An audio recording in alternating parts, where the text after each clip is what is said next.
Давай, Максим. Гъска и козел. Значи вземаш една гъска.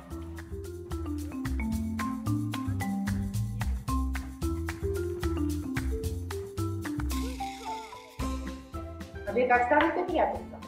Когато аз почнах да ходя на занимаване и все още го нямаше. И тогава в някой ден се видяхме и станахме приятели.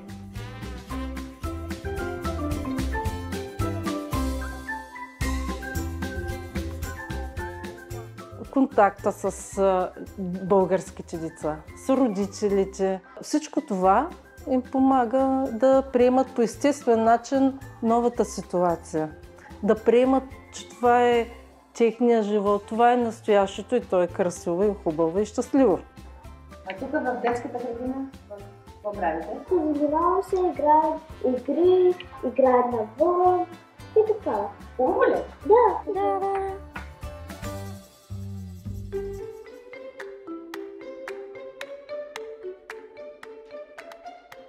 Сега ти как научи български? Учих втори клас малко български и сега учих в трети клас и сега отивам в четвърти. Ти си български учиш? Да. Завърших третия клас и в четвъртия.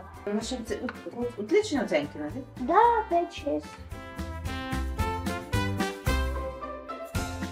Помнят за Украина, война, скучают многие.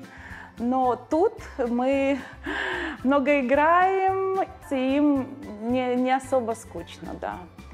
Добре проводим час с ними.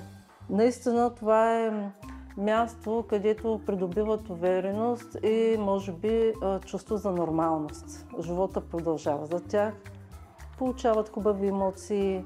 Света наистина придобива друг вид за щастие. Айде ми се, кой ще бие? Давай. Още ми две гъски, аз купувам. Мен още 3.